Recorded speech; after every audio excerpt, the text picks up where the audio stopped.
Hello and welcome back to the iusetime YouTube channel. Pepper and I just wanted to share a little video on the body. Really, your body is just a vehicle to experience this life in. So if you damage it, we're really just limiting our ability to experience life fully. What we talk about when we talk about body, it's not really talking about how you look physically, although that can be a part of it for a lot of people. It's more so about how you feel physically and how important your health is and how important your longevity is, so that you have more time to experience and live this great life and do all the things that you want to do. Health is the key for that. Health, physical fitness, feeling strong, having energy. So that's why body is so important to our life spectrum. We don't see the point of people working really hard their whole life to gain all this wealth and all of these things, and then wake up one day and then they're too sick to even experience them, or they're too physically frail to go out and live the life that they had planned to live. The next thing I wanted to talk about was self-love and acceptance. They're the most important things when it comes to your connection with your body. So again, it's not about appearance. It's great to look good, and we don't discourage people from wanting to look good. Like, that's totally admirable. Look your best, feel your best. There's a lot to be said for that. It's more about being able to feel good to sort of deal with life and have that energy that you really need.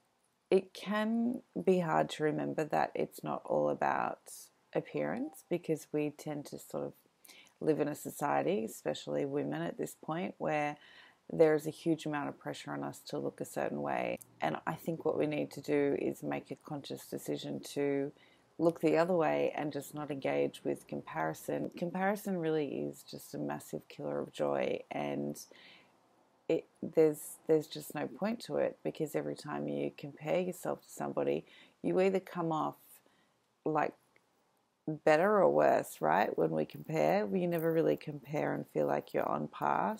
So forget the comparison, forget especially comparing yourself to unrealistic things that you might see on social media.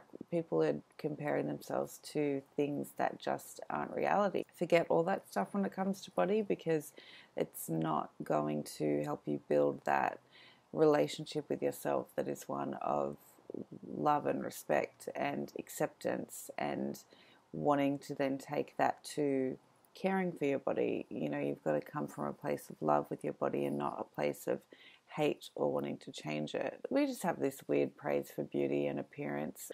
I would suggest following people that inspire you. So if it's someone that inspires you in terms of like fitness or their health regime and that kind of thing, I would encourage it. But if you're just following people because they look good in a bikini and they post a lot of pictures of themselves looking beautiful, does that make you feel good? I don't know, maybe not. So maybe switch from following that kind of thing on social media to following things that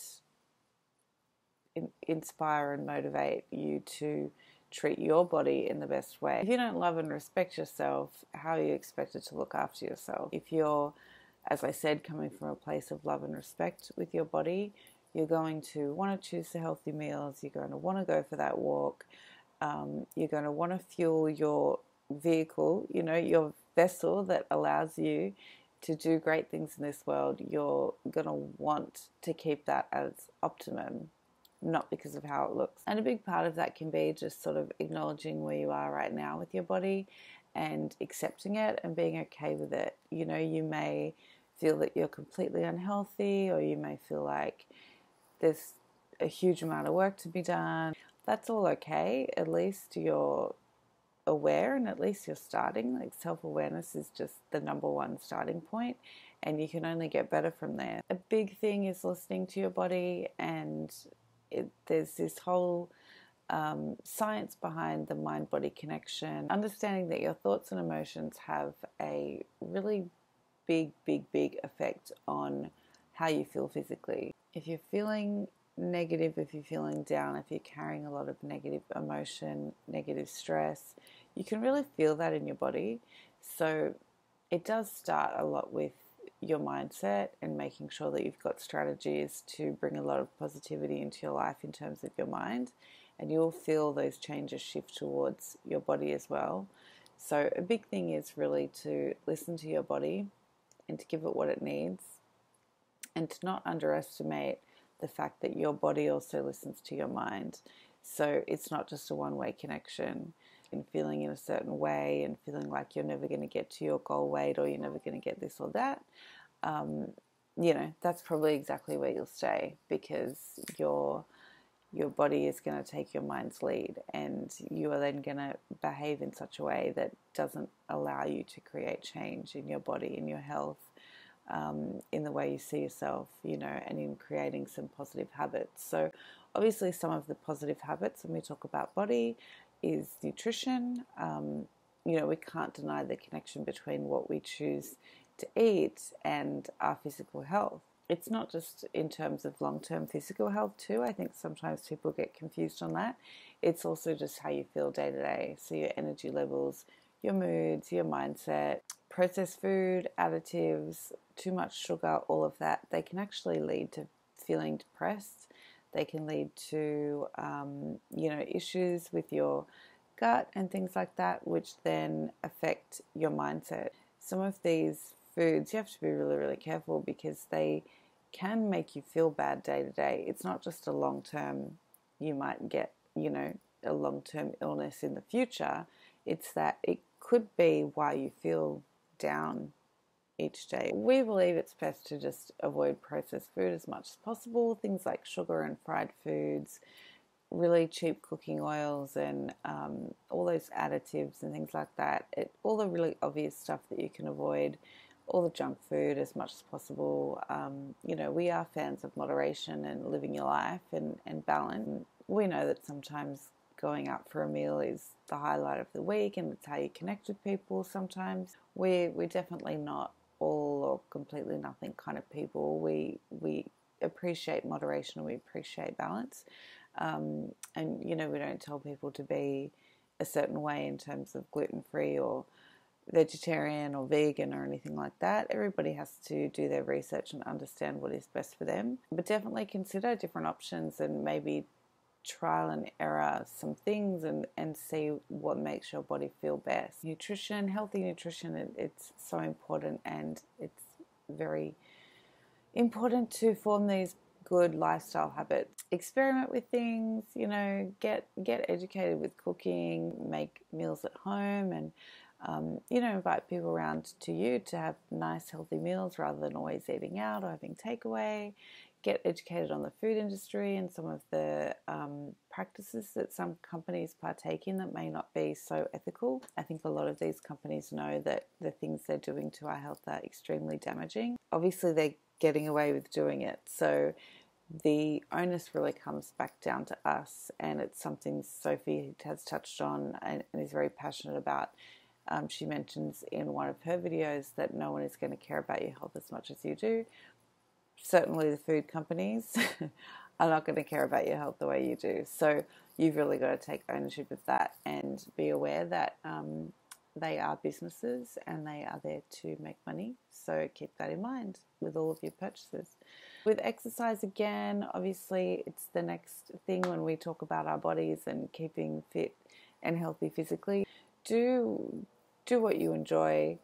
Do what makes you happy. There's no denying that exercise is amazing for all of us. There's just so much to be said for getting at least 30 minutes a few times a week. If it's just walking that you want to do, if you love yoga, if you love going to classes with friends, even if you just do little workouts at home. I tend to do little workouts at home because I'm not a really big gym person. I lose motivation when I have to get ready and then I've got to get myself to the gym, and then and it just takes up a big chunk of your day and your time. I like to walk a lot. I'll do a bit of yoga. So you can really chop and change and just experiment and figure out the things that work best for you and just keep it consistent. It's the biggest thing. You can't work out once and then you're fit for life. I've realized that now. Exercise has never been my thing, but the more I can just find time to fit it in And like I said, I've realized for me, it's short workouts that are easily accessible, that work for me and that I enjoy and that I can commit to doing regularly because it doesn't take a huge burden on my time. And gosh, I feel so much better for it. Honestly, I've only really started consistently exercising for the past probably 6 months or so, and it's changed my life. It becomes a little bit addictive, or it just becomes its own habit. It's a positive habit, so it's a good thing. And then the next thing would be rest. Physically and mentally, our bodies, we just go through so much all the time.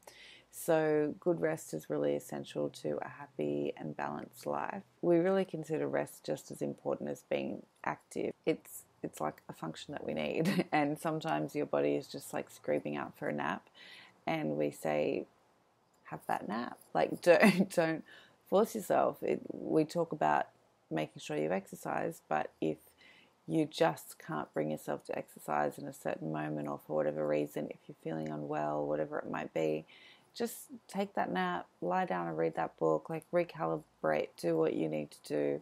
Rest is so important for our bodies. Recovery is so important for our bodies. Our cells are like always rejuvenating and like repairing and all of that, and our bodies are just constantly functioning, and we're on the go so much. Don't underestimate the power of rest, and make sure you get enough of it. And if you have sleep issues at the moment, commit to fixing them. And then the last thing is stress. So stress is so highly detrimental to our physical bodies. It's actually scary, the number of ways it can manifest when it's left unchecked. We live in a bit of a stressed culture where I think some people think it's sort of cool to be stressed out. Like you even watch a lot of reality TV and stuff where people are like, I'm so stressed. Like it's just people enjoy that, or think that to be validated sometimes in this world, or in a particular office or your work environment, you need to appear like you're stressed out. It's like, well, if they're not stressed out and they're not busy, well then are they contributing? Like, are they doing enough? I say just like turn away from that. I don't think being stressed out is a good thing, and I don't think we should see it as like validating the fact that we're useful or productive. I just don't think we should buy into that. You can be a useful, productive person who doesn't feel the need to put their health at risk just to prove it to people around them that they're busy. Be busy and do all the things you want to do, fit it all into your life, because, you know, we're here to do what we can in this life while we have the time. But learn to manage the stress. If you feel it boiling up, like just find out what your stress relief is and find it out early in life, because it can lead to like huge negative effects. It can be probably as bad for us as not exercising and not eating well over long periods of time, and it can be the root cause of so many issues, like physical issues in our body. Managing your stress is so important, and we definitely encourage that when we talk about the body pillar. So they're the main things that I just wanted to cover off today, and hopefully it's given you guys some ideas in terms of what the body pillar means to us and why we think it's so important, why it contributes to the overall quality of your life. And if you have any questions, please feel free to drop us a line. Thanks, guys. Bye.